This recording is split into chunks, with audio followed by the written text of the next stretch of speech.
राजस्थान में सबसे पहले मैं आया हूं झोटवाड़ा, क्योंकि यहां से बीजेपी ने उतारा है कर्नल राज्यवर्धन सिंह राठौर को। किसी परिचय के मोहताज नहीं है। याद करिए, पहले सरहद पर देश की रक्षा की, उसके बाद खेलों में देश का हौसला, देश का मान बढ़ाया, और उसके बाद 2 बार लोकसभा चुनाव जीतकर केंद्र में मंत्री भी बने, और एक बार फिर सच्चे सिपाही की तरह बीजेपी के कहने पर असेंबली इलेक्शन लड़ने आ गए। कुछ लोग कहते हैं कि ये तो डिमोशन होता है लोकसभा के बाद, मंत्री के बाद। नहीं, ऐसा है कि अलग अलग जिम्मेदारियां होती है। ये क्षेत्रफल भले ही छोटा हो, लोकसभा के कंपैरिजन में क्षेत्रफल भले ही छोटा हो, लेकिन जिम्मेदारियां बहुत बड़ी हो जाती हैं। मैं समझाता हूं आपको कैसे। यहाँ व्यक्तिगत जुड़ाव होता है, एक एक व्यक्ति से आपका संपर्क होना जरूरी है, नंबर 1। नंबर 2, आप एग्जीक्यूटिंग एजेंसी हैं। आपको केंद्र सरकार में जो नीति बनती है, जो पैसा आता है, वो पैसा तो आ जाता है, लेकिन राज्य का जो विषय है वहाँ पैसे लगाने की जिम्मेदारी रहती है राज्य सरकार की।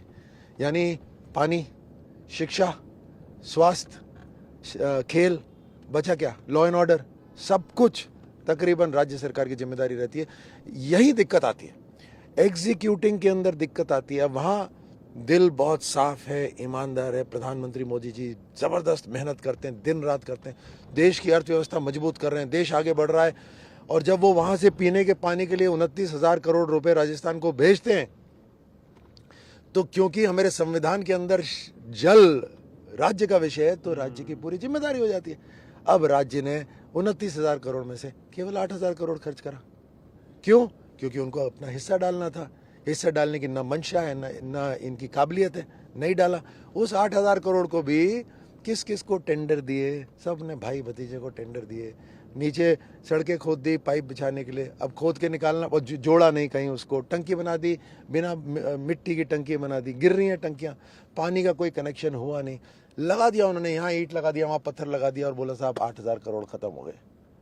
अब उनको निकालने में और पैसा लगेगा। तो ये जो होता है ना, उदाहरण के तौर पे एग्जीक्यूटिंग एजेंसी, या आप लॉ एंड ऑर्डर ले लीजिए, अलगाववाद इतना कि वीडियो बनाकर गर्दन काटने की हिम्मत आ गई राजस्थान में, और न जाने कितने मारे हैं बिना वीडियो बनाए, और इनको शरण मिल रही है। यहाँ पर पीएफआई मार्च करती है यहाँ पर पुलिस की प्रोटेक्शन के अंदर।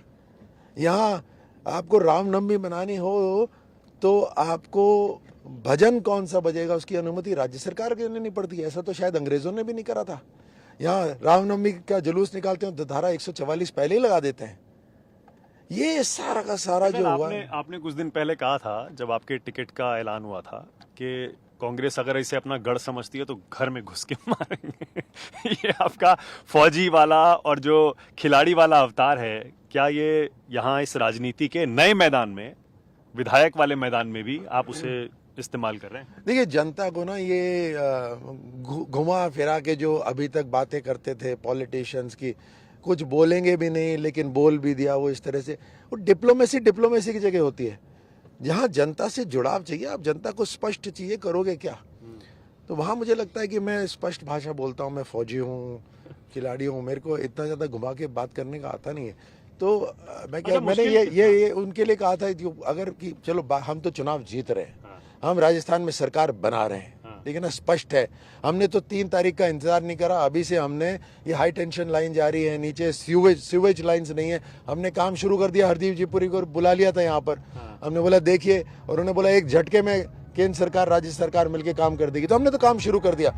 लेकिन जो कांग्रेस सोचती है कि ये पूरा पंचायत, ये पूरा वार्ड हमारा है ना, हमने बोला चलो सबसे पहले वहीं चलते हैं, और वहीं चल के बता देते हैं। एक सवाल और, उसके बाद मुझे पता है आप अगली सभा में आ गए हैं। फौजी, खिलाड़ी और उसके बाद राजनेता, क्या राजनीति ज्यादा मुश्किल है या वो दोनों पहले जो किए वो ज्यादा मुश्किल लगते थे? देखिए, सभी की अपनी अपनी बड़ी बड़ी चुनौतियां होती हैं, किसी को कम आकलन नहीं कर सकते, लेकिन सबकी अपनी पेचीदगियां होती हैं।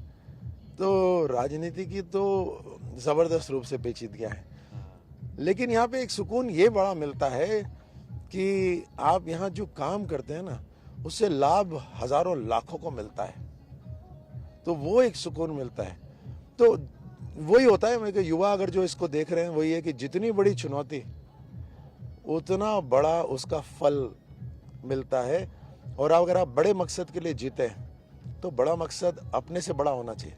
बड़ा मकसद तो यही है कि राष्ट्र निर्माण करना है। अब अपने जीवन उतने ही होते हैं, कुछ गिने चुने साल होते हैं, तो हम सब आएंगे और जाएंगे, लेकिन उन गिने चुने सालों में हमने क्या करा, इस देश के लिए, अपनी मिट्टी के लिए क्या करा, यही